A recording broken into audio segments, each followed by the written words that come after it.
Nous sommes de retour pour le deuxième volet d'audience aujourd'hui.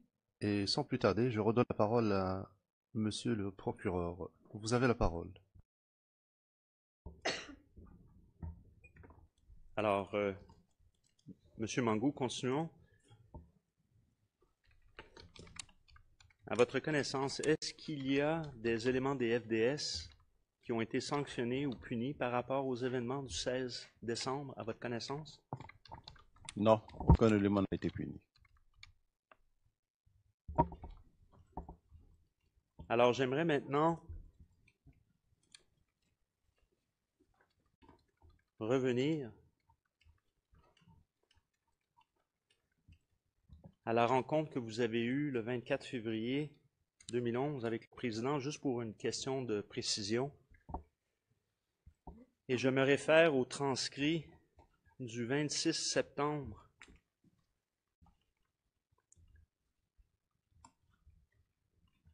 RT pour Real Time à la page 65 et aux lignes 25 et suivantes, et je vais nous resituer. Donc, et je cite, pardon. Pour vous situer, vous êtes avec la carte et le président va se lever, juste pour se remettre dans le contexte. Donc, le président nous a dit, il nous a donné une mission. Il a dit libérer l'axe Maka à Bengourou. C'est le même axe qui a part jusqu'à Bengourou. Parce que, avait-il dit, c'est un axe stratégique. Il faut permettre à la population du Sud de remonter vers l'Est et la population de l'Est de venir aussi à Abidjan. Mais qu'en plus, il faut permettre la circulation des produits d'Abidjan vers l'Est, vice-versa.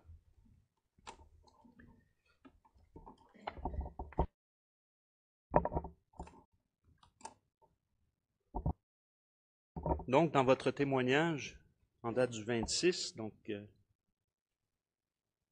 mardi,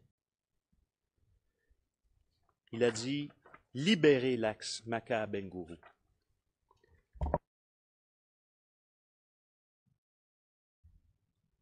Vous rappelez-vous avoir été questionné en septembre 2013 sur cette rencontre et les termes employés par M. Gbagbo lorsqu'il est question de libérer l'axe Maka à Bengourou? Oui, c'était la mission qui nous avait été confiée.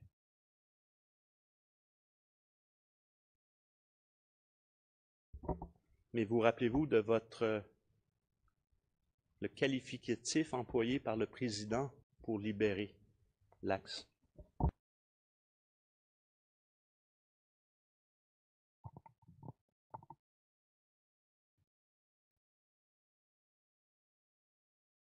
Pouvez-vous me rafraîchir la mémoire, un qualificatif?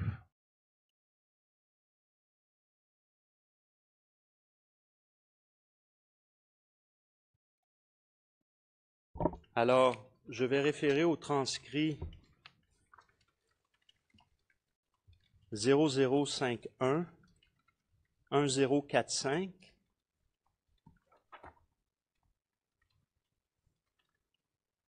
et c'est à la page 1064.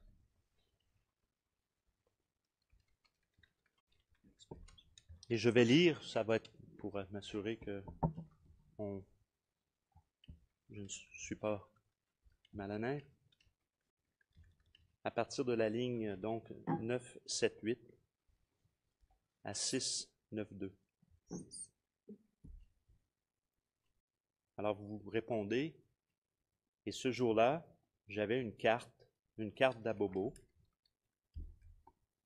et nous avons déployé la carte au mur, et nous l'avons informé. Nous avons donc fait le compte-rendu des actions que nous avons menées et des difficultés rencontrées sur le terrain. Je continue à la page suivante.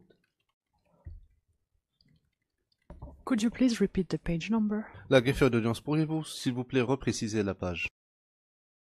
Et maintenant, nous allons à la page 1065.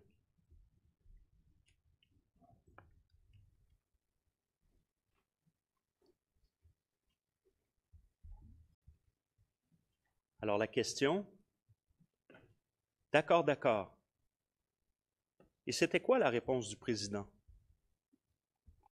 Votre réponse? Alors que vous soyez informés déjà sur les actions qu'on a menées, les actions que nous avons menées, c'était l'offensive que nous avons engagée au niveau de PK-18 et puis d'Autré. Nous étant aperçus qu'il était difficile, parce qu'on nous tirait dessus, de riposter parce que la population était en place, nous avons donc replié. Nous avons donc replié. Et quand nous avons replié, il nous a demandé de tout faire pour libérer l'axe Abengourou-Maka, c'est-à-dire l'axe qui passe par Ndautré. Est-ce que cela vous rafraîchit la mémoire? Bien sûr que cela me rafraîchit la mémoire. Donc, il vous a demandé de tout faire Oui. pour libérer l'axe. Oui. D'accord.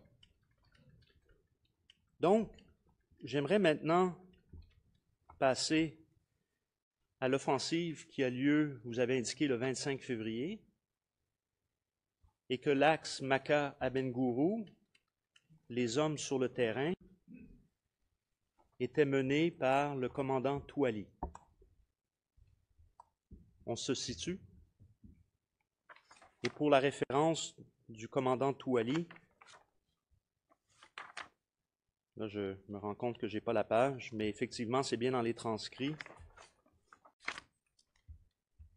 Il s'agit du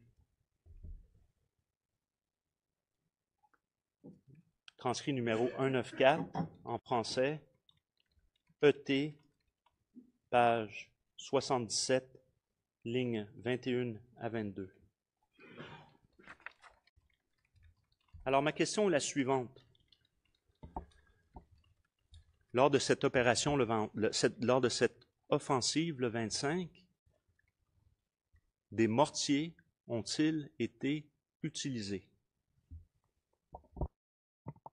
Pas ceux du Banco avant,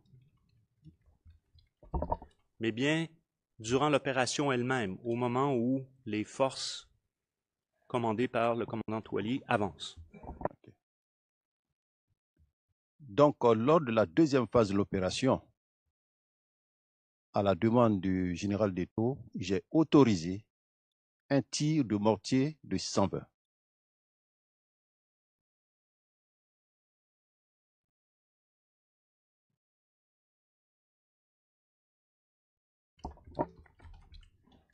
Est-ce qu'il y a d'autres tirs? Combien de tirs ont été faits à votre connaissance? Au niveau du mortier de 120 dont j'ai autorisé le tir, je l'ai précisé ici la dernière fois, ça a été un tir de flambage et un tir d'arrêt.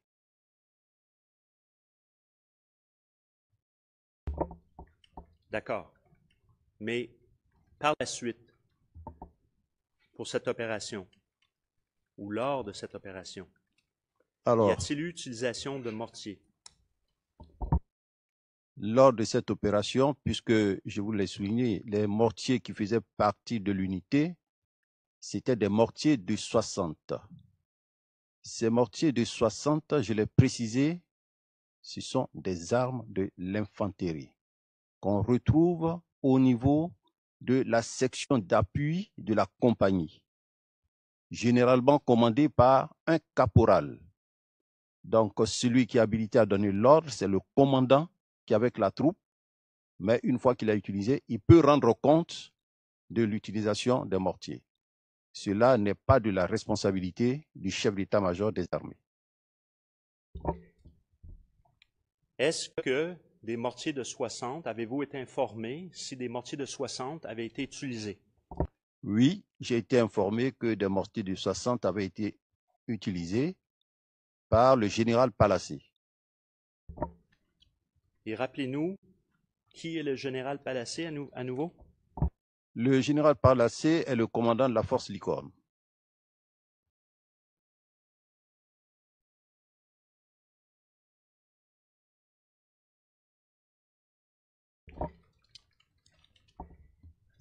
Est-ce que, suite à cela,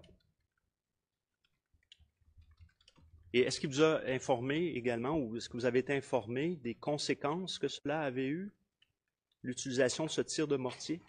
Non, il ne m'a pas informé des conséquences que cela a eu. Il m'a tout simplement dit que des mortiers avaient été utilisés.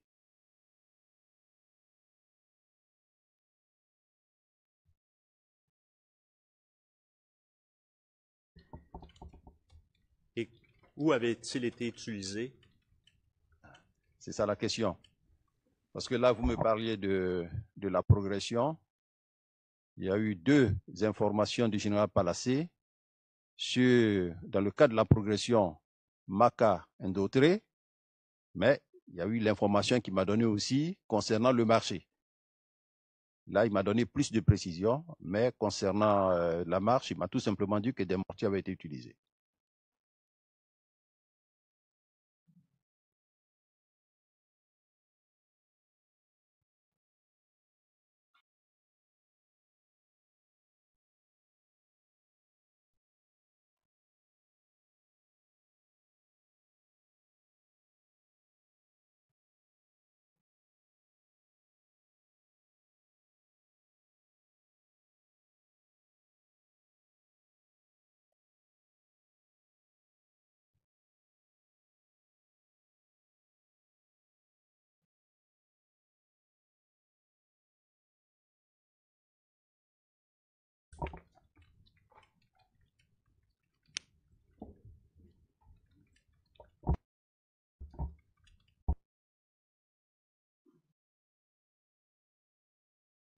Alors, sur la personne qui vous aurait informé, vous rappelez-vous votre entretien avec le bureau du procureur en septembre 2013? Ce que vous avez dit à ce sujet, au sujet de savoir qui vous avait informé à l'utilisation de mortier pour cette opération du 25?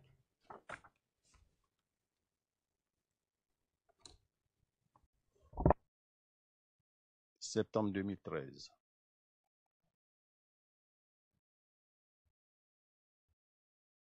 Vous pouvez toujours me rafraîchir la mémoire. J'ai donné le nom du général Palacé, le commandant de force impartiale, Licorne. Je ne vois pas qui c'est d'autre.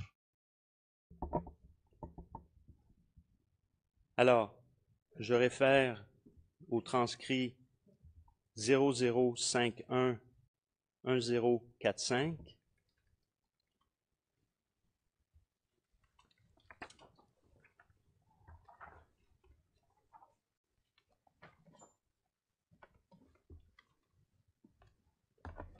Et plus spécifiquement,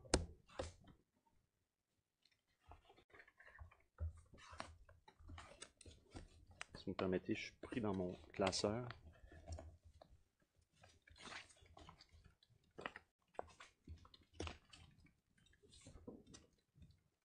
À la page 1076.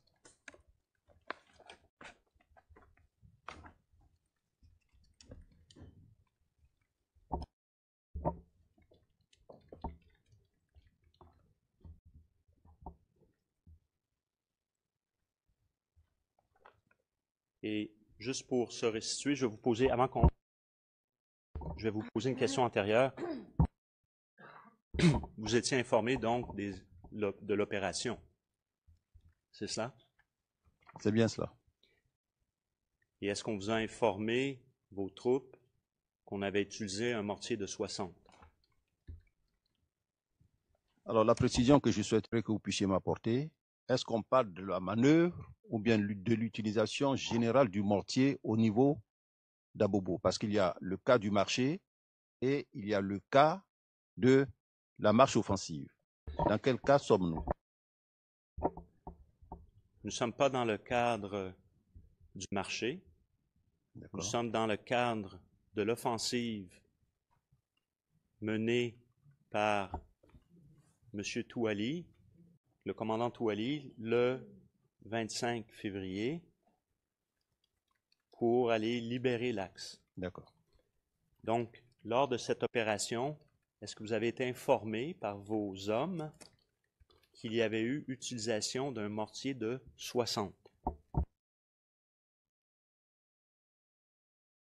Si je dois être informé, normalement, c'est le général d'État qui m'informe. Vous a-t-il informé, le général d'Étau-Leto? Oui. Oui, Il vous a informé qu'il y avait eu l'utilisation d'un mortier de 60? je crois. Hein.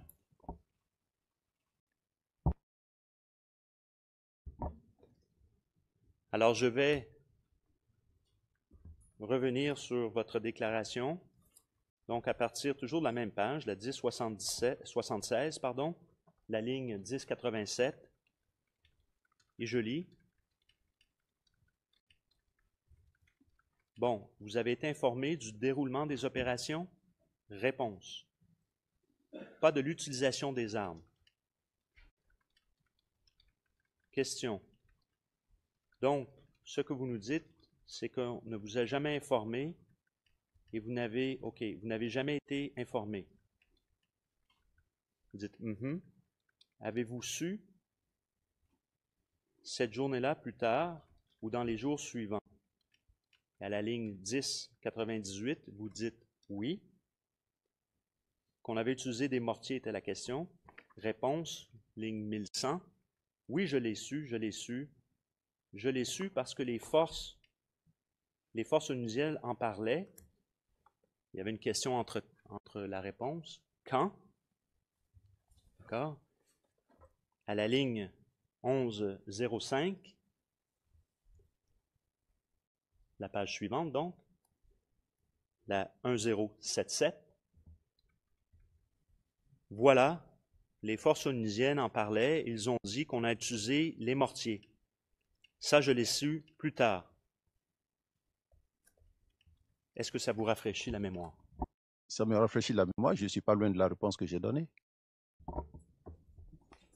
Monsieur Mangou, on essaie juste de clarifier la chaîne et on comprend que les événements remontent à plusieurs temps. C'est bien ce que je vous dis aussi. Alors, donc, vous rappelez que ce sont les forces onusiennes qui vous ont informé après les événements plus tard. Oui. Quand je parle du général Palacé, le général Palacé travaillait avec les forces onusiennes.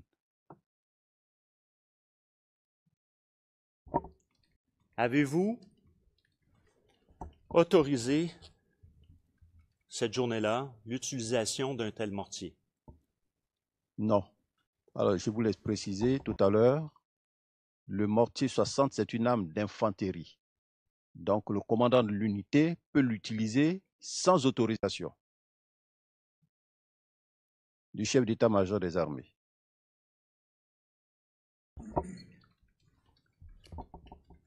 Et où ce mortier est-il tombé lorsque vous parlez aux forces onusiennes? Ça, je ne peux pas le savoir. Je ne peux pas le savoir puisque je n'étais pas sur le terrain.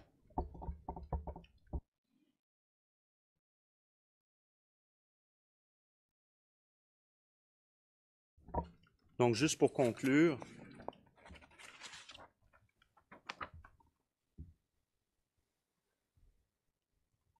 vous n'avez jamais été informé. Mais vous parlez de quel mortier? Le 120 ou bien le 60? Vous n'avez jamais été informé de l'endroit où ce mortier de 60 était tombé. Non, puisque je n'ai pas autorisé le tir du mortier 60. Le tir du mortier 60 fait partie de l'arme de l'infanterie. C'est le commandant d'unité qui ordonne le tir. Donc, je ne peux pas savoir où il est tombé.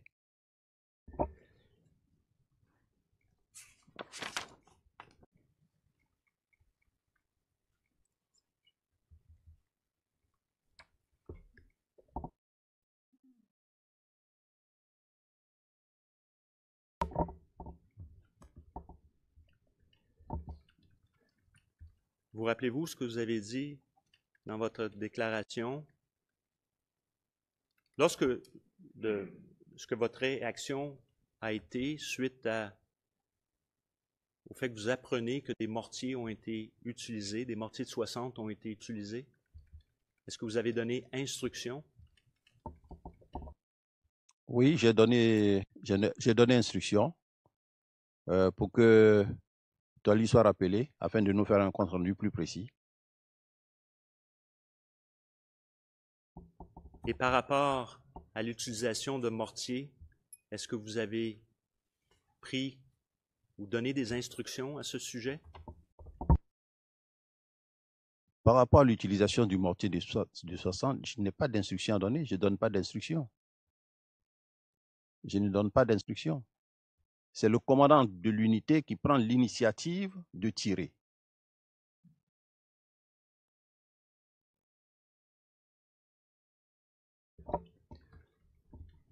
Juste pour être clair, une fois que vous avez appris que ça a été utilisé, des mortiers de 60 dans le cadre de cette offensive, est-ce que vous avez pris des mesures par rapport à ces mêmes mortiers?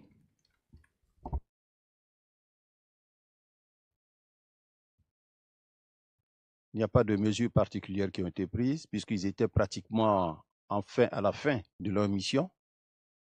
Donc, à partir de 18 h, on leur a demandé de rejoindre leur position initiale.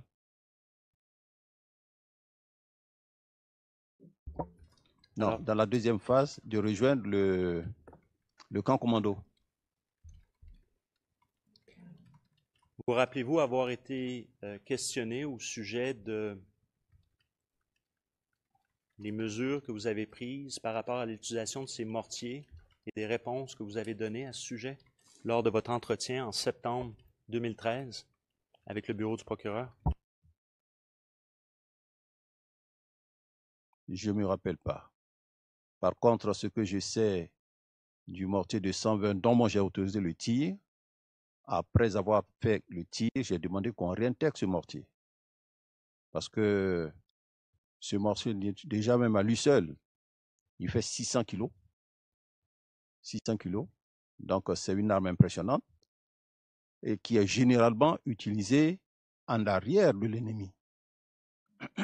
En arrière de l'ennemi. Or là, ce qu'on recherchait, c'était de montrer l'arme à l'ennemi, de lui faire voir les effets, et à l'issue du coup, on a réintégré cette arme, le mortier de 120. Mais par contre, les mortiers 60 sont restés.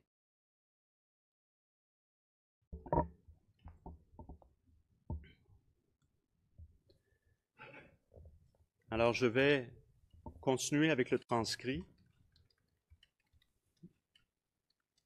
à la ligne 1107. Quelles sont les sanctions que vous avez prises à ce moment-là sur le champ, compte tenu qu'on ne vous avait pas consulté? Pour l'utilisation de telle arme, j'ai fait retirer les mortiers, c'est votre réponse. Vous continuez, j'ai fait retirer les mortiers de qui? Pardon, c'est votre réponse. Question, ligne 111-16. Les mortiers de ce peloton spécifique? Réponse. Ah oui, ceux qui avaient le peloton, je leur ai dit que ce n'est pas l'arme appropriée. J'ai fait retirer les mortiers.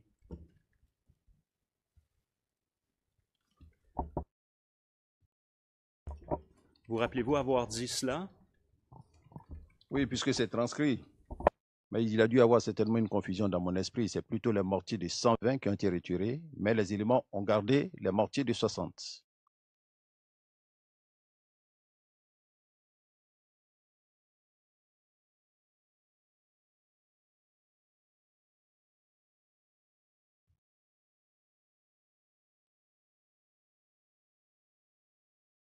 Just one second. Un instant, je vous prie.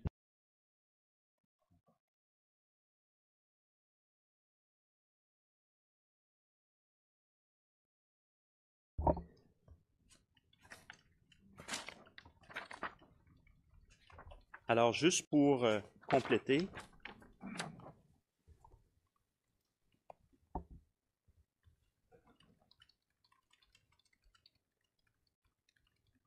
En avez-vous rendu compte au président par la suite de cette opération qui avait été conduite le 25? Oui, généralement, en fin de mission, nous rendons toujours compte, mais cette fois-ci, pas directement au président de la République. Le compte rendu a été fait au ministre de la Défense, qui sûrement a rendu compte au président de la République.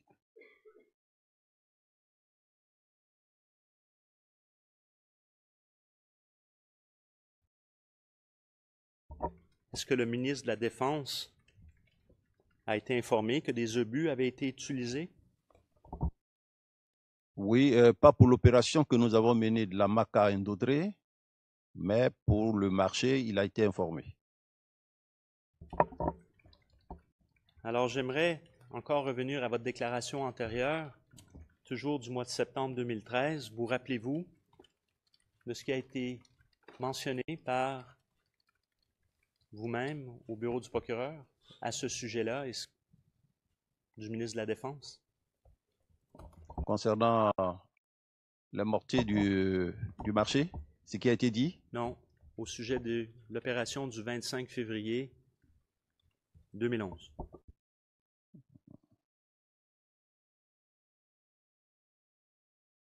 Il faut toujours rafraîchir la mémoire parce que ça fait longtemps. Hein? Ça fait vraiment longtemps. Tout à fait. Alors, toujours le même transcrit. Si on peut aller maintenant à la page 00511079.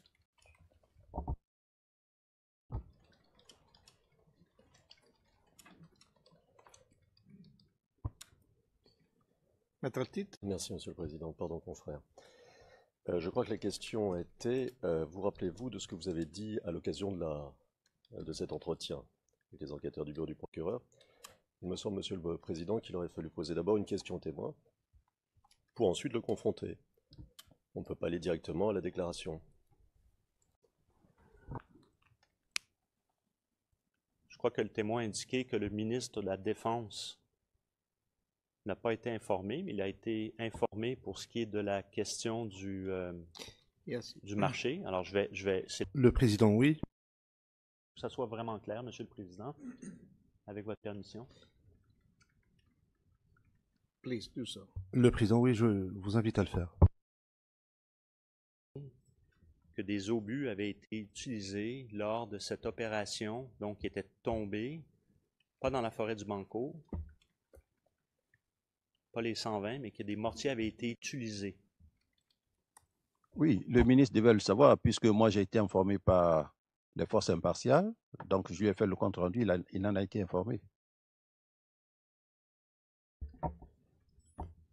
Et donc, la question était aussi de savoir, est-ce que maintenant le président a été informé que des obus avaient été utilisés et qui étaient tombés au-delà de la forêt du Banco? Personnellement, j'ai pas rendu compte au président, mais le ministre certainement doit avoir fait le compte rendu au président. Alors, je vais vous rafraîchir la mémoire. Maître Andry. Je voudrais savoir, peut-être que je n'ai pas bien suivi, donc je voudrais m'excuser si c'est le cas. Est-ce que le témoin a parlé d'obus tombés après la forêt du Banco?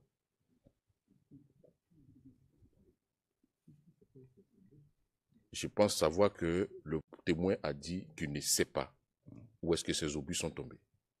Maintenant, si un passage m'a échappé, veuillez m'excuser. Je peux reformuler? I don't think you miss. Non, je ne pense pas que cela vous ait échappé. Moi, je n'ai pas entendu le témoignage. Président, que des mortiers de 60 avaient été utilisés. Alors je réponds que le ministre a été informé. Moi, personnellement, je n'ai pas informé le président, mais certainement que le ministre était informé, il a dû rendre compte au président de la République.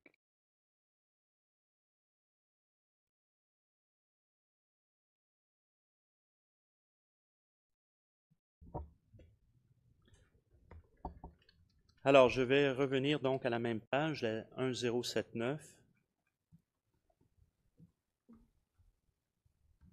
Même, je vais revenir en arrière, pardon, à la page 1078, ligne 1170.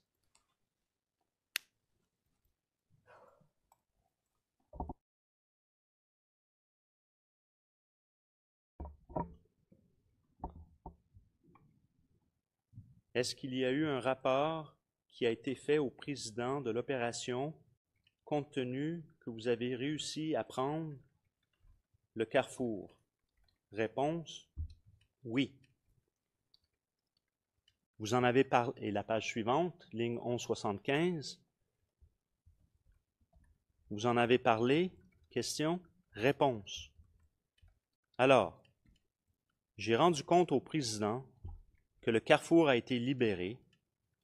Le carrefour a été libéré, mais il se trouve que quelques jours plus tard, puisque mes hommes ne pouvaient pas tenir sur le terrain par manque de munitions, je les ai fait partir à l'escadron et le carrefour a été récupéré par le commando invisible. Question. Est-ce que le ministre de la Défense a été informé que des obus avaient été utilisés? Réponse. Oui, il savait, puisque les forces impartiales en parlaient. Question. Est-ce que le président a été informé que des obus avaient été utilisés? Réponse. Le président a été informé. Question. Quelle a été la réaction du président lorsqu'il a été informé qu'il y avait des obus qui avaient été utilisés? Réponse. Bon. Lorsqu'il a su que les obus ont été utilisés, le président nous a posé des questions. Question. Oui. Personne n'a entendu? Vous, votre réponse? Voilà. Il nous a posé des questions sur comment ça s'était passé. Donc, nous lui avons donné la réponse. Mais nous-mêmes, nous n'étions pas sur les lieux pour lui rendre compte de l'ampleur, voilà, des dégâts. C'est-à-dire que ça a défoncé un toit, que ça avait tué des gens. Moi, on n'a pas fait ce compte-rendu. Question. Comment a réagi le président en termes disciplinaires à ce moment-là, compte tenu qu'il y a eu utilisation de mortiers en zone urbaine? Réponse. Non, il n'y a pas eu de mesure disciplinaire. Question. Il n'y a eu aucune mesure disciplinaire? Réponse. Non. Qu'est-ce qu'il vous a dit au juste? Quelle était sa réaction?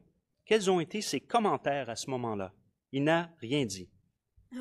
Question. Il n'a rien dit? Non. Question. OK. Est-ce qu'il s'est même informé des victimes qu'il aurait pu y avoir? Réponse. Non, je vous dis que l'information est venue des forces impartiales. D'accord.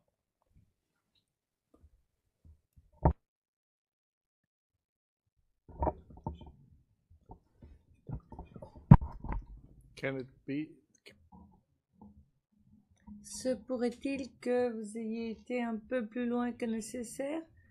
Le procureur, je ne pense pas. Le juge président, moi je le pense. Lorsque l'on lit des déclarations qui sont faites en réponse à des questions, ces questions ne respectent pas toujours la forme qu'elles ont quand elles sont posées en audience. En l'occurrence, un certain nombre de questions ici qui ont été mentionnées, citées, ont un caractère suggestif, n'est-ce pas? Donc c'est un peu problématique, parce que en les lisant, on accentue le caractère suggestif.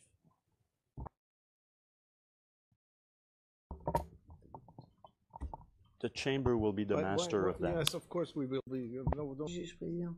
Oui, bien sûr. Ne vous en faites pas, Maître Indré, à vous. Monsieur le Président, dans cette même veine, puisque le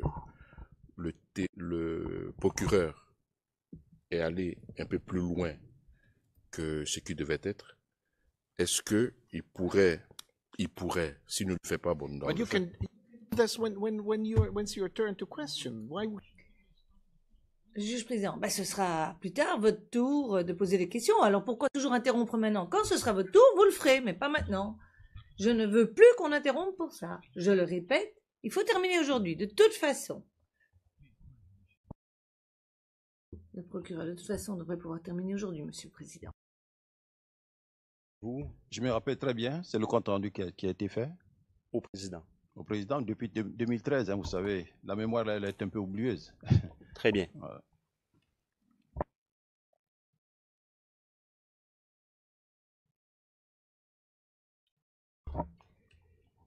J'aimerais qu'on discute maintenant des événements du 3 mars 2011.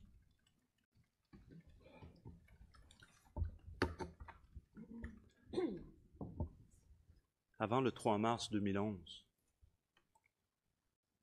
avez-vous été informé qu'une démonstration était pour avoir lieu à Abobo le 3 mars, une démonstration par des femmes? Non, pas informé.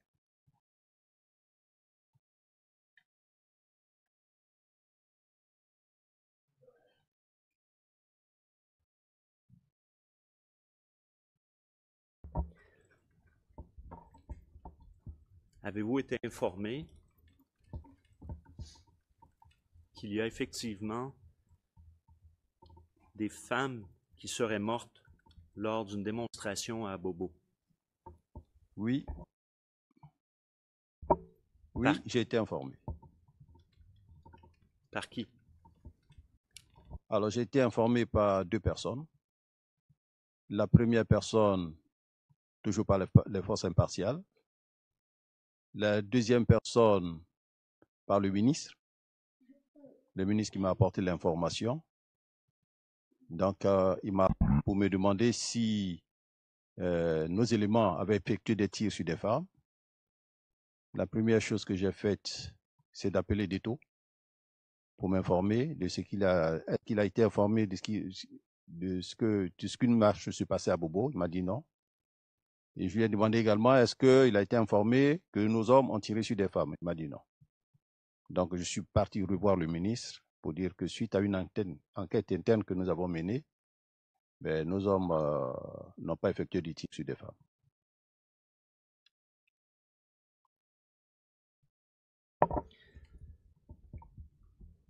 Alors, juste petite question de précision.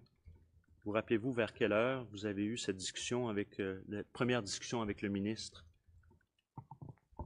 vous informant, vous demandant si vous étiez informé que des femmes étaient... Il y avait eu un incident à Bobo avec des femmes? Oh, j'ai pas l'heure en tête. J'ai pas l'heure en tête, mais je crois que quand il m'a informé, j'ai eu le temps de voir la scène à la télévision au journal de 20h. Mais j'ai pas l'heure, l'information, j'ai pas ça en tête. Donc,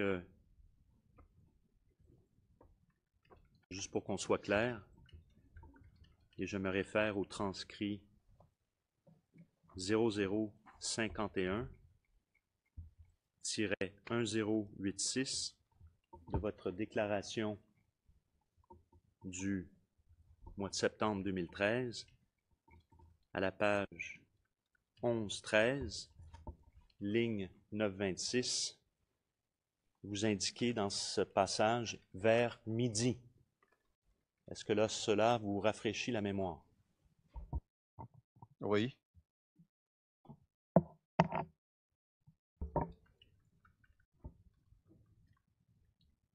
Donc, vous parlez au général Deto Leto par la suite pour faire enquête?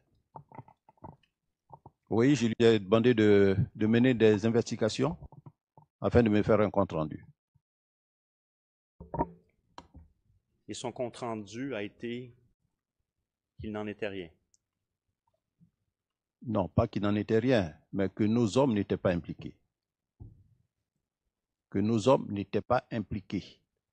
Donc, expliquez-nous en détail ce que M. Deto Leto vous a dit donc sur ce qui s'était produit à Bobo, s'il est à même de vous dire que vos hommes n'étaient pas impliqués.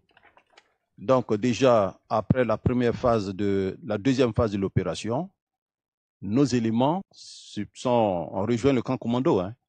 Les faits ici se sont produits le 3 mars, donc nos éléments étaient au camp commando.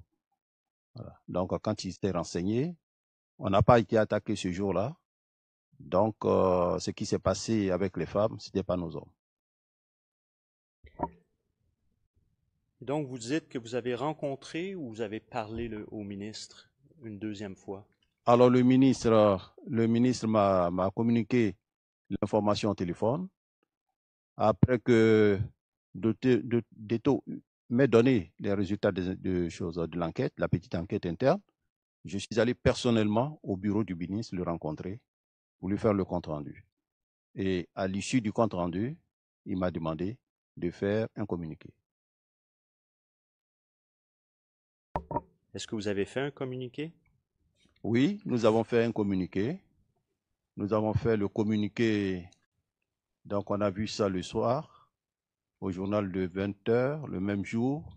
On a fait le communiqué au journal de 20h, le soir. Est-ce que M. Gbagbo a été informé de ce communiqué? Non, il n'a pas été informé de ce communiqué.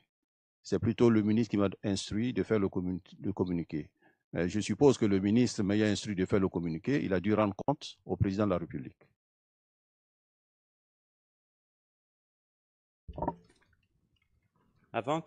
Lorsque vous faites votre compte-rendu au ministre, au moment où il va vous suggérer de faire un communiqué, est-ce que vous lui avez fait quelques propositions que ce soit au ministre? Oui. J'ai fait des propositions au ministre, puisque nous-mêmes, dans le communiqué que nous avons fait, nous avons dit que nos hommes n'étaient pas concernés par ce qui est arrivé. Nous avons donc présenté nos condoléances à la famille et demandé qu'une enquête soit faite.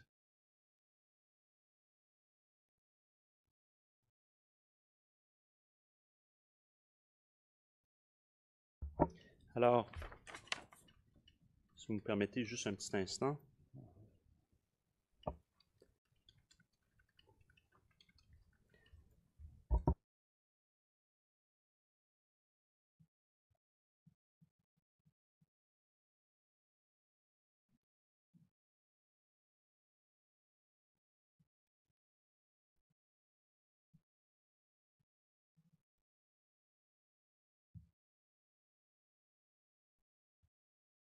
Savez-vous si le ministre a relayé cette information au président de la République, à savoir le compte-rendu que vous faisiez, que vous lui avez fait? Est-ce qu'il a rendu compte de l'incident au président de la République, le ministre de la Défense?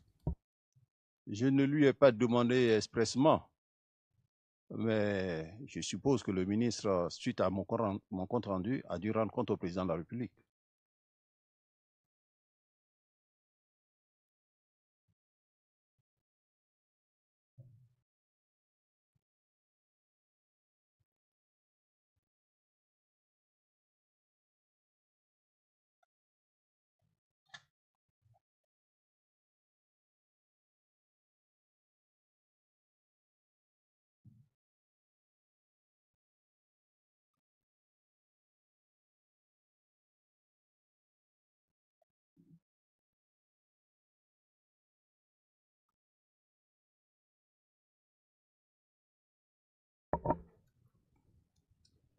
Donc,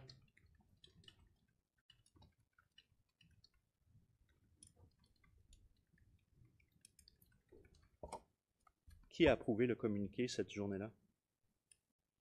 Le ministre de la Défense a approuvé.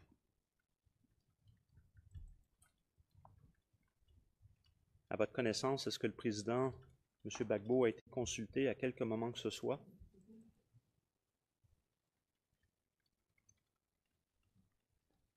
Être consulté par moi ou bien par le ministre? Peu importe, par vous ou par le ministre, à votre connaissance. C'est bien ce que j'ai dit tout à l'heure. Oui. C'est bien ce que j'ai dit tout à l'heure. Je disais que j'ai fait le compte rendu au ministre, donc je suppose que le ministre a dû rendre compte au président de la République. Est-ce que le ministre vous a informé s'il avait informé le président? Non, je n'ai reçu aucune information du ministre. But I mean, Le juge président. Mais c'est clair maintenant. Pour nous, c'est clair. Ou bien vous avez quelque chose sur lequel vous voulez revenir pour confrontation et faites-le, mais sinon les choses sont claires. Le témoin a discuté avec le ministre et le ministre a Enfin, je ne vois pas où vous allez. Le procureur répond sans micro, malheureusement. Please, please. If there is something, confront the witness. S'il y a quelque chose, confrontez le témoin. Monsieur MacDonald, s'il y a quelque chose, confrontez le témoin. Vous rappelez-vous, encore une fois, de votre déclaration et ce que vous avez dit au bureau du procureur au mois de septembre 2013 à ce sujet? De la connaissance de M. Gbagbo au niveau de ce communiqué.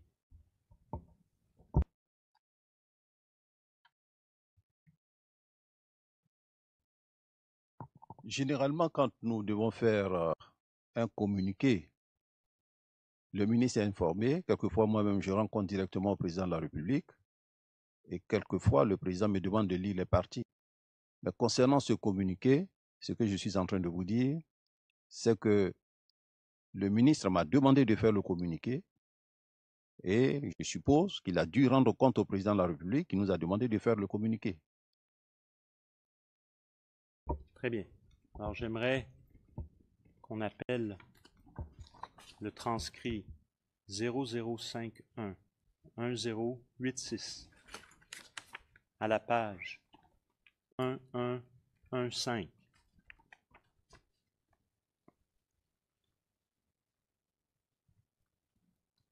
À partir de la ligne 1004 jusqu'à la ligne 1019. Et je vais lire.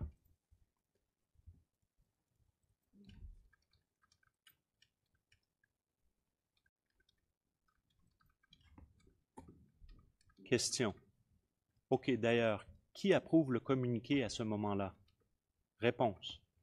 Le ministre de la Défense approuve le communiqué parce que là, il s'agissait quand même de mort. Donc, on a vu le ministre pour qu'il puisse approuver le communiqué. Question. À votre connaissance, est-ce que le président Gbagbo a été consulté à quelque moment que ce soit? Votre réponse. Il était informé. Question. Par qui? Il a été informé par son ministre de la Défense. Et ça, vous le savez comment? Ah, mais le ministre m'a dit qu'il a rendu compte. Il ne peut pas se produire un tel fait sans qu'il ne sache. Surtout que les images aussi ont été présentées à la télévision. Mais moi, dans cette tuerie, sincèrement, je souhaiterais qu'une enquête approfondie soit faite. Question suivante. Est-ce que vous avez rendu compte au président ce jour-là? Réponse. Le président est saisi. Je vous dis que les images sont passées à la télévision. Vous vous rappelez avoir donné ces questions et réponses, M. Mangou? Oui, mais bien sûr, je ne suis pas loin de la réalité.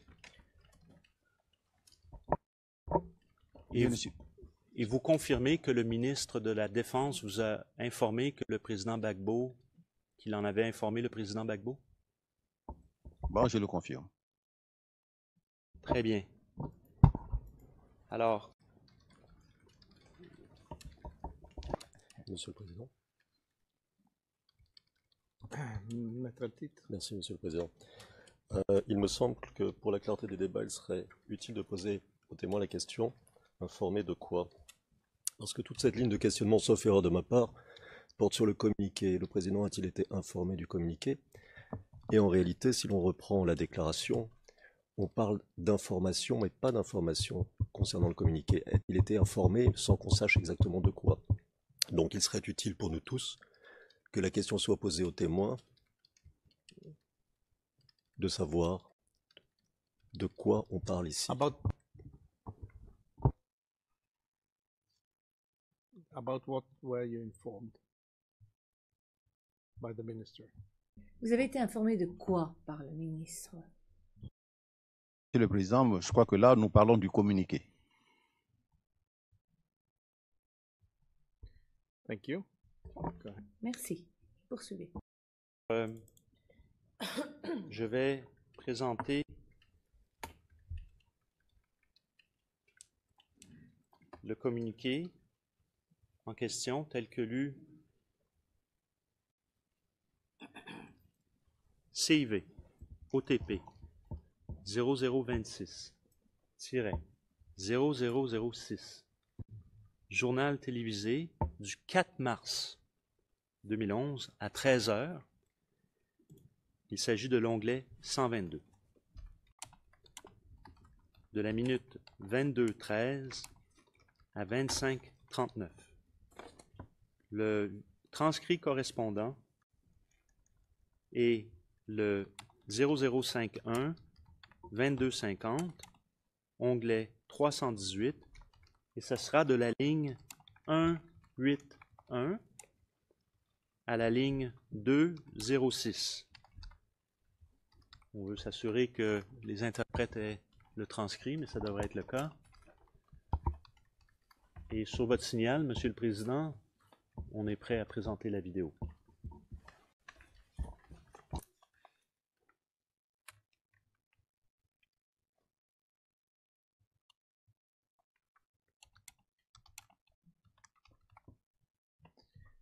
Can you repeat the page number of the transcript? « 2250 0051 2250, les lignes 1, 8, 1 à 2, 0, 6. Et la page elle-même, c'est la page 2255.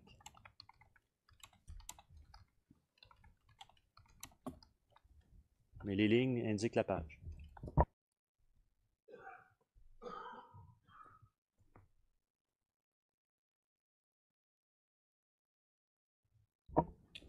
Alors, encore une fois, M. Mangou, on regarde et je vous pose des questions par la suite.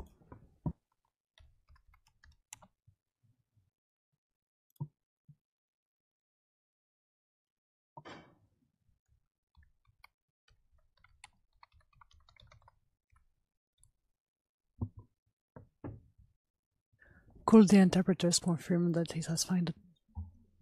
Est-ce que les interprètes peuvent confirmer qu'ils ont trouvé la retranscription? Merci.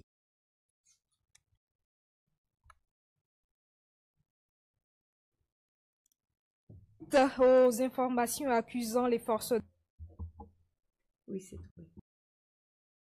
D'une manifestation du RHDP dans la commune d'Abobo hier, les forces de défense et de sécurité de Côte d'Ivoire ont fait un communiqué lu ici par leur porte-parole, le colonel-major Gourou Hilaire.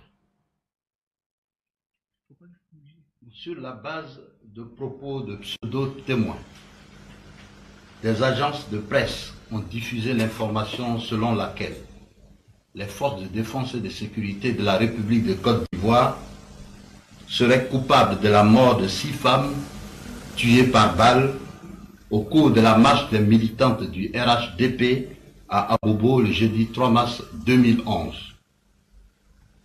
Cette information a été automatiquement relayée depuis hier par des médias internationaux. Tout en s'inclinant très sincèrement sur la mémoire de ces femmes tuées, victimes d'actes d'un autre âge, les forces de défense et de sécurité de Côte d'Ivoire déclarent purement et simplement ne pas se reconnaître dans cette accusation forcément mensongère et sans fondement.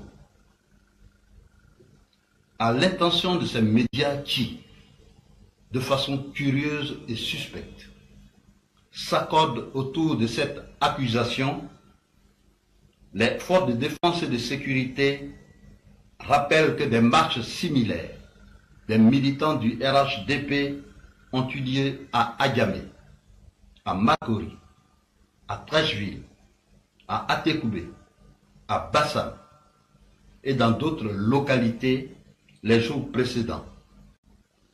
Ces marches ont été toutes dispersées par les forces de défense et de sécurité de Côte d'Ivoire à l'aide de moyens conventionnels, sans qu'aucun cas de tuerie par balle n'ait été déploré, ni d'acte de barbarie observé. Les forces de défense et de sécurité de Côte d'Ivoire s'insurgent contre ces adeptes des informations pour qui la légèreté et la manipulation des faits sont établies comme des règles professionnelles. Aussi, le chef d'état-major des armées demande-t-il à ses accusateurs de rechercher les auteurs présumés de cette tuerie de femmes à Abobo ailleurs, car il affirme que la zone d'Abobo n'a jamais été le théâtre d'opération des forces de défense et de sécurité de Côte d'Ivoire ce jour précis du jeudi 3 mars 2011, jour de la marche. Enfin, le chef d'état-major des armées précise que les troupes des forces de défense et de sécurité de la République de Côte d'Ivoire sont restées stationnées dans leur cantonnement d'Abobo. Dieu bénisse et sauve la Côte d'Ivoire. Fête à Abidjan le vendredi 4 mars 2011.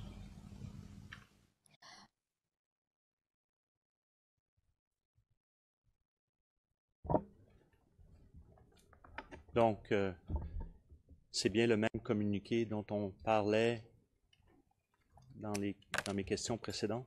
C'est bien le même communiqué. Très bien.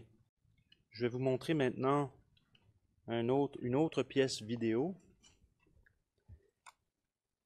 CIV OTP 0026 0018 à l'onglet 124.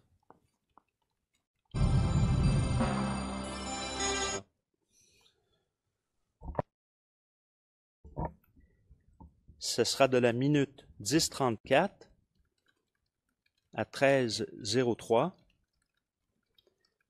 Le transcrit correspondant est le 0051 2220 à l'onglet 317 et c'est des lignes 189 à 212. Où est-ce que je me trompe? C'est à partir de la page, toutefois, de la page 2227. 2226, pardon, à 2227. Il s'agit d'une intervention de M. Awa Don Mello.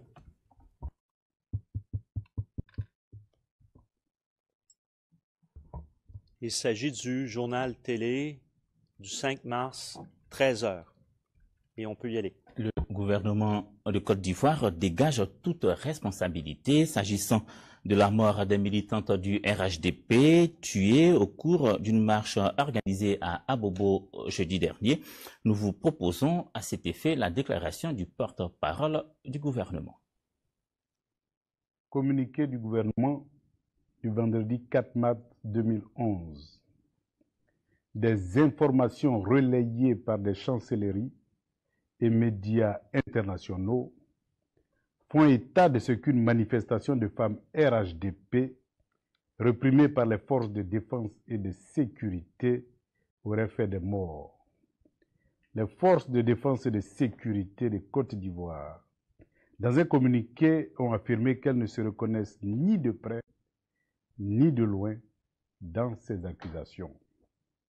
Le gouvernement élève une vive protestation contre cette grossière manipulation. Le gouvernement dénonce la recherche effrénée des charges contre le président de la République au moment où l'on attend dans la sérénité la venue du panel des chefs d'État de l'Union africaine et que l'on s'apprête à célébrer la femme en organisant la journée internationale qui lui est dédiée le 8 mars 2011. Le gouvernement condamne la promptitude avec laquelle certaines chancelleries et la presse internationale relatent avec légèreté des accusations fantaisistes et sans fondement. Il s'agit, entre autres, de la recherche de prétendus charniers, de manifestants morts devant des caméras étrangères et par la suite curieusement ressuscités. La recherche d'avions livrés en violation de l'embargo sur le matériel militaire. la prétendue oppression des forces de défense et de sécurité contre les éléments de l'ONUCI à l'aéroport de Yamoussoukro. Le gouvernement met en garde. Les auteurs de telles accusations inacceptables et intolérables et se réservent le droit d'engager des poursuites contre ceux qui s'adonnent à la manipulation de l'opinion nationale et internationale. Je vous remercie.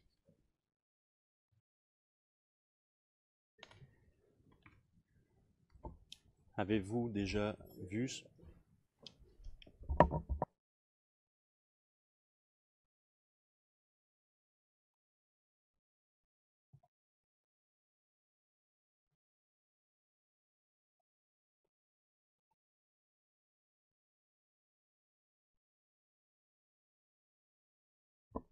Mr. McDonald?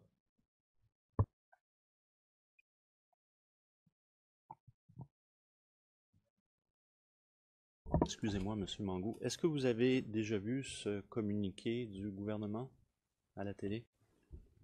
Oui, j'ai vu ce communiqué du gouvernement à la télé. À votre connaissance, est-ce qu'il y a eu une enquête par la suite pour voir si des femmes étaient mortes, outre le fait de votre enquête interne demandant à M. Detto-Leto? Est-ce qu'il y a eu une enquête qui est allée au-delà de cela pour déterminer si effectivement il y avait des femmes qui étaient mortes? Nous avons demandé qu'une enquête soit faite. Je crois que si l'enquête avait été effectivement faite, on aurait été informé des résultats. Mais on n'a pas été informé du résultat, donc je suppose qu'il n'y a pas eu d'enquête.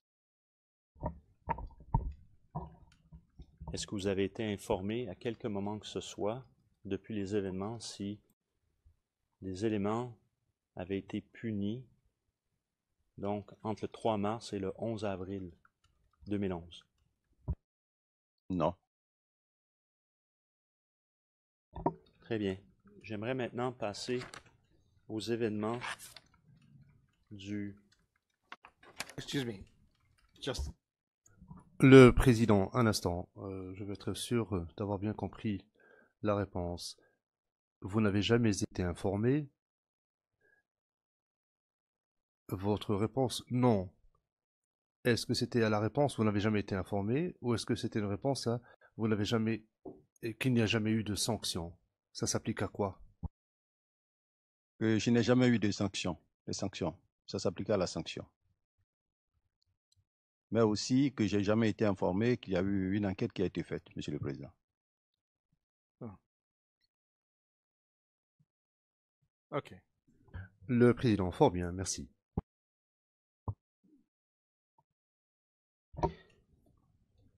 Le 17, pardon, les événements du marché d'Abobo.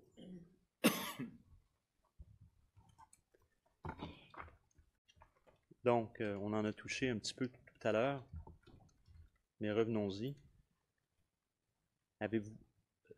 Comment avez-vous appris que des obus étaient tombés donc sur ce marché? Là également, ce sont les forces impartiales qui nous ont informés. Et je crois que le ministre de la Défense aussi a dû être informé par ces mêmes forces impartiales, mais aussi par un groupe de journalistes qui lui ont apporté l'information.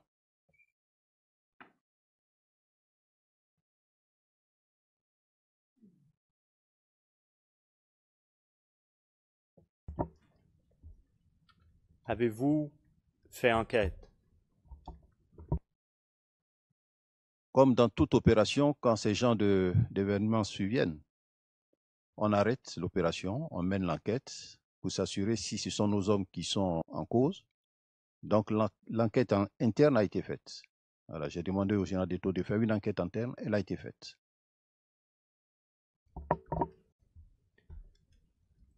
Qui des forces impartiales vous a informé? Et qu'est-ce que cette personne vous a dit? Alors, c'est le général Palacé qui m'a informé. Et là, il m'a dit, il m'a donné il m'a dit qu'il y avait, je crois, 3 personnes qui seraient mortes.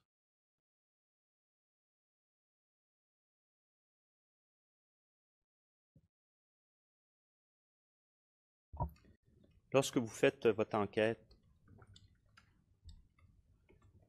alors quelle est cette enquête interne que vous avez faite?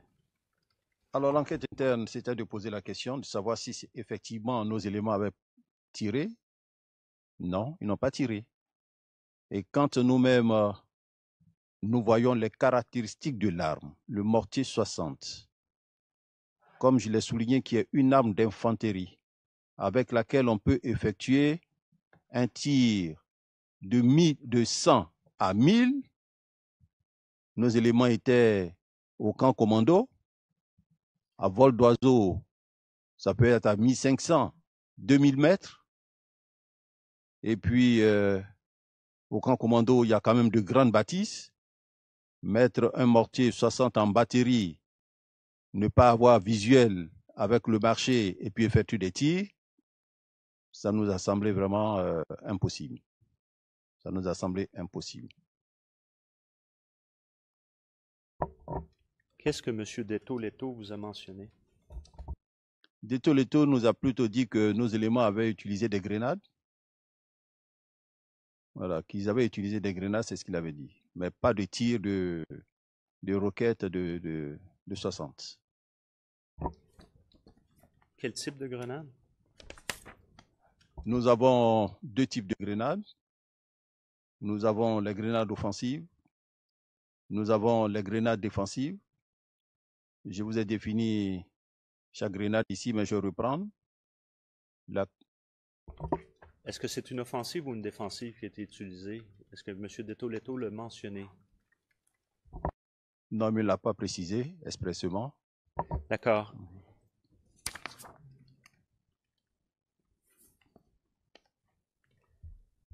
À votre connaissance, est-ce que vous savez s'il s'est déplacé? Est-ce qu'il est allé sur place? Non, je ne pense pas qu'il se soit déplacé. Non, il n'est pas allé sur place. Alors, une fois fort de cette information, vous dites que vous faites quoi?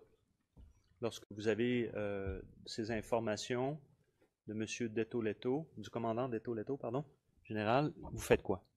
Alors, quand j'ai une information terrain, la première personne à qui je rencontre, c'est le ministre de la Défense. Je rencontre le ministre de la Défense. Lui a été informé déjà. Donc, des résultats de l'enquête, je lui ai fait le compte-rendu.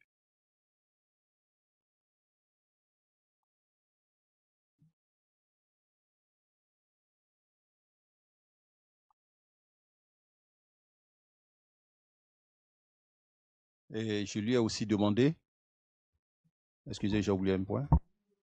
Je lui ai aussi demandé de faire mener une enquête générale.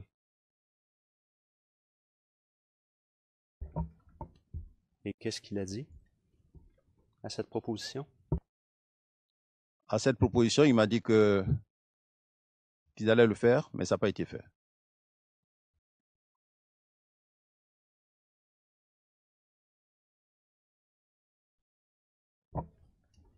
Est-ce que le président a été informé? Le président de la République? Pas par moi, mais je crois que le ministre a dû lui rendre compte.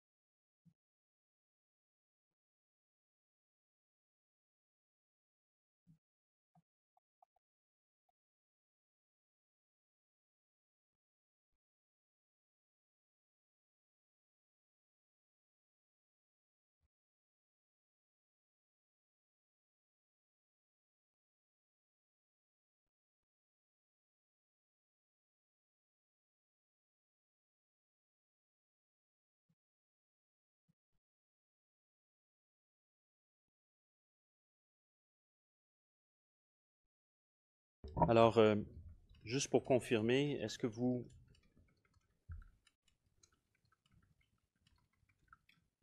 au sujet de votre proposition de diligenter une enquête, cette suggestion que vous faites au ministre, Est-ce que vous savez si cette information a été communiquée au président? Je ne peux pas être affirmatif. J'ai rendu compte au ministre. Je sais que il a dû certainement rendre compte au président de la République.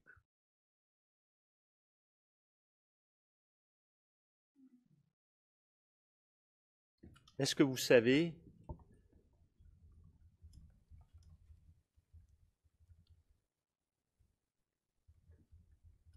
est-ce que vous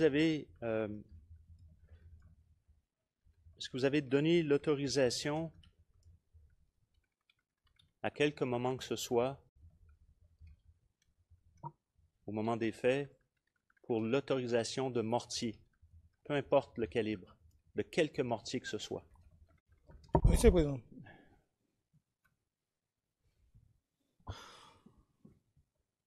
Maître Bougnon? Oui, Monsieur le Président, je fais une objection parce qu'avec cette ligne de questionnement, il a demandé au témoin, le témoin a répondu pour dire que d'après les enquêtes et selon la position du marché, il n'y a pas eu de tir de mortier, on aurait plutôt dit grenade. Donc je ne sais pas de quelle autorisation, de quel tir de mortier on parle. Il a demandé au témoin, le témoin dit par rapport à la situation du marché, à vol d'oiseau, il a dit dans 2000 mètres, alors que les mortiers font 1500. Donc il ne pense pas qu'il y ait de tir de mortier, il a plutôt parlé de tir de grenade, à supposer. Mais maintenant, autorisation de tir de mortier par rapport à quoi? Par rapport à quelle réponse du témoin? Monsieur, Your Honors. Monsieur MacDonald, Monsieur le Président, la Chambre doit connaître des faits relatifs à cette affaire et une réponse. Le Président, un instant, je vais poser la question. Est-ce que vous avez autorisé à quelque moment que ce soit, pendant la crise post-électorale, l'utilisation de mortiers? C'est la question. Can you tell us? Quand est-ce que vous avez fait cela? Dans quelles circonstances? Comment? Pouvez-vous nous parler des circonstances de cette décision?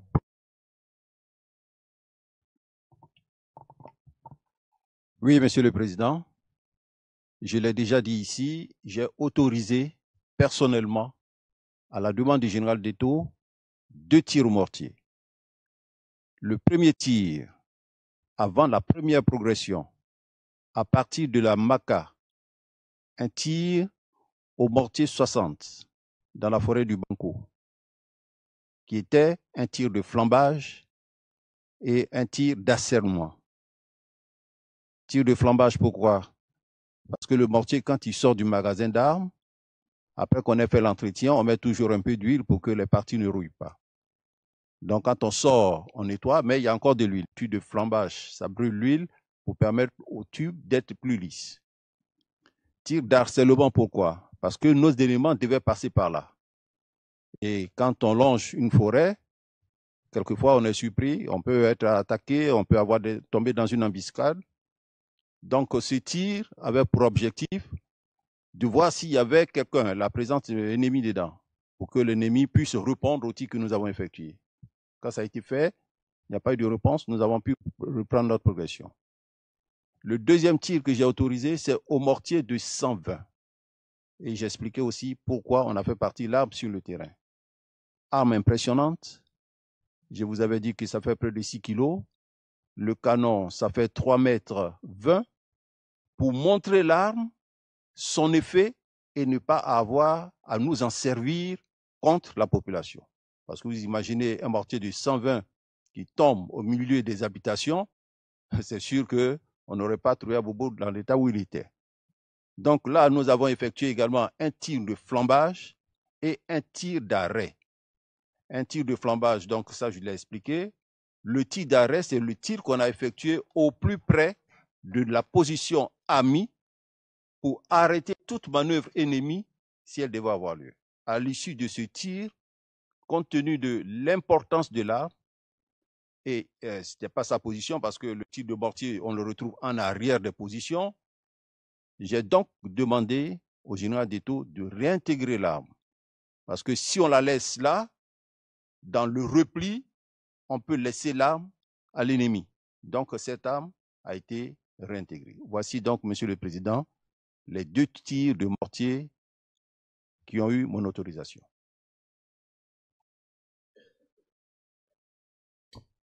Just one supplementary question. Le président, une question supplémentaire. Est-ce que vous pouvez situer ça dans un cadre temporel?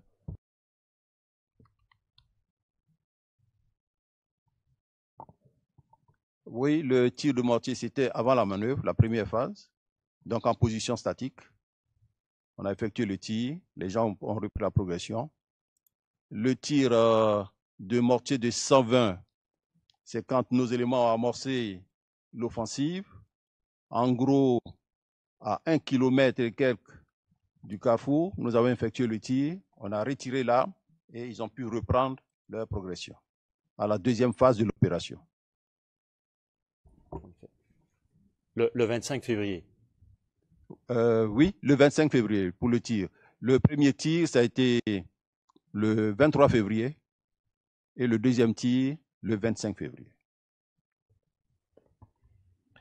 Thank you, Mr. Prosecutor. Le président, je vous remercie, monsieur le procureur. Monsieur Mangou, pour les événements du 3, c'est-à-dire pour les événements du 17, est-ce que la gendarmerie a fait enquête? Le 17 mars 2011, n'est-ce pas? Non, pour que le compte-rendu soit clair. Monsieur McDonald, oui. 2011. Est-ce que la gendarmerie a diligenté une enquête à ce sujet par rapport aux événements? Je ne peux pas vous le dire.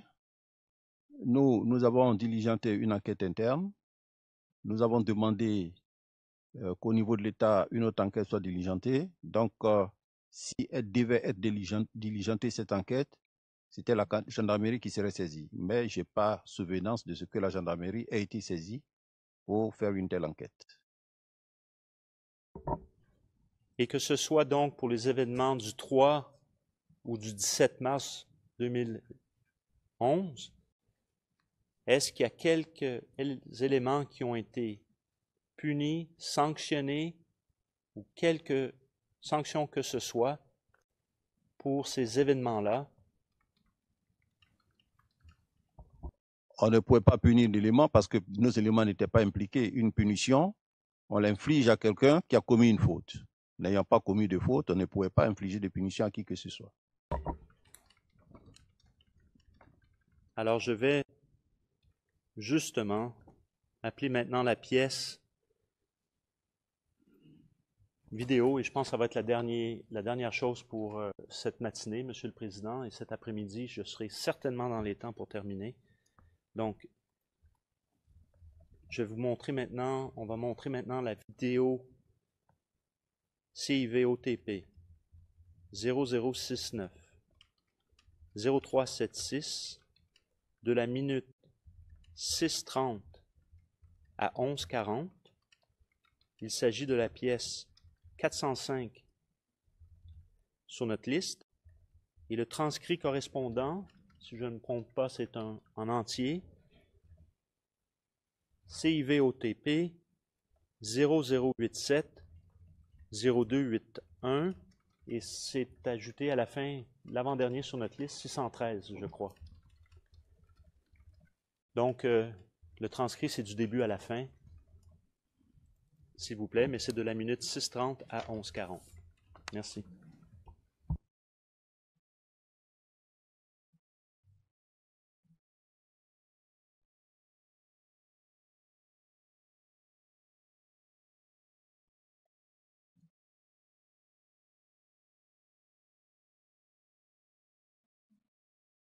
Le gouvernement pense, le gouvernement ivoirien dénonce la manière dont les médias internationaux traitent et présentent les informations sur la Côte d'Ivoire, sur les violences en Côte d'Ivoire. Un communiqué a été produit à cet effet. En voici le contenu avec M. Aoua Domelo, ministre de l'Équipement et de l'Assainissement et porte-parole du gouvernement. Communiqué du gouvernement. Le jeudi 17 mars 2011, des informations ont été diffusées par des médias étrangers faisant état d'une intervention des forces de défense et de sécurité à l'arme lourde sur un marché situé dans la commune d'Abobo.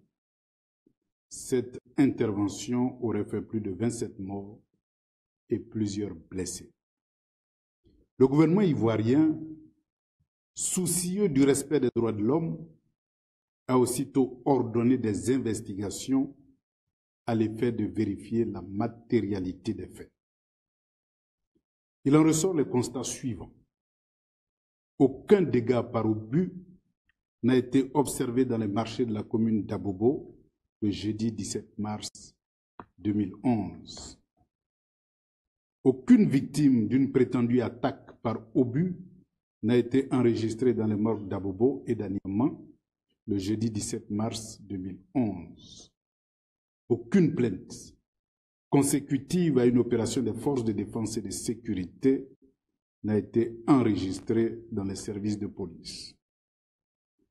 L'escadron de la gendarmerie d'Abobo a été, en revanche, attaqué par les rebelles à 2 reprises dans la journée du jeudi 17 mars 2011. Est-ce peut-être de cela qu'il s'agit? Comme on le constate, les faits allégués sont donc matériellement inexacts. L'attitude des journalistes des médias internationaux appelle, de la part du gouvernement ivoirien, les observations suivantes. Ces journalistes sont prompts à faire diffuser volontairement des informations erronées.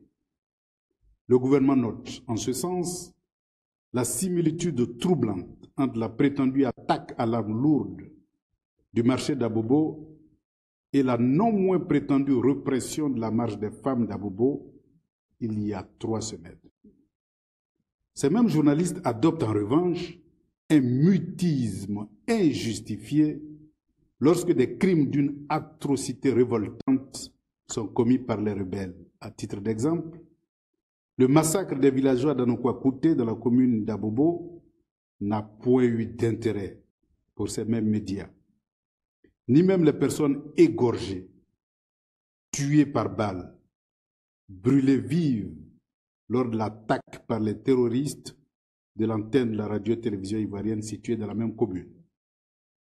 Des exactions et des tueries commises par les rebelles dans les localités de Doké, dans la sous-préfecture de Bloléquin, ne sont pas loin de constituer sinon un génocide, à tout le moins des actes y afférents. Elles n'ont eu droit qu'à l'indifférence de la communauté internationale. Les médias occidentaux agitent le spectre des poursuites internationales en diffusant en boucle des informations sur des charniers inexistants, des attaques imaginaires et des prétendus génocides. Ils contribuent ainsi corrélativement à assurer l'impunité aux rebelles et à leurs complices qui s'adonnent en toute quiétude à la perpétration des crimes contre l'humanité, dont les crimes des rebelles à tous les pleux, Bloléquin, Zouaouien, Béouien, Abobo et Anyama. L'embargo sur les médicaments, la fermeture des banques et l'interdiction d'exporter le cacao, privant ainsi la population ivoirienne des revenus pour se nourrir, se soigner, scolariser les enfants et vivre décemment. Le gouvernement de Côte d'Ivoire appelle les médias internationaux à prendre des précautions élémentaires pour vérifier la matérialité des faits avant de les diffuser et à faire preuve de professionnalisme, c'est-à-dire d'objectivité et d'impartialité, pour ne point se rendre complices des terroristes comme le sont déjà les forces onusiennes et les forces licornes, au risque de devoir les considérer désormais comme le prolongement médiatique du terrorisme ambiant. Voilà, c'était le communiqué du gouvernement relatif au traitement de l'information sur la Côte d'Ivoire par les médias internationaux.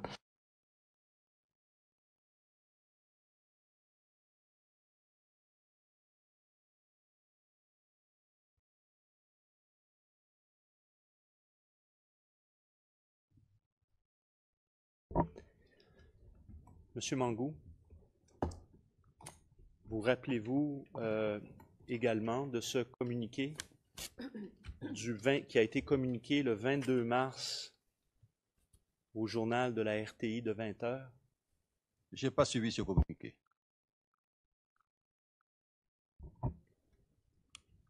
Alors, Monsieur le Président, je vous demanderai de prendre la pause déjeuner et nous allons finir avant l'heure de 16 heures.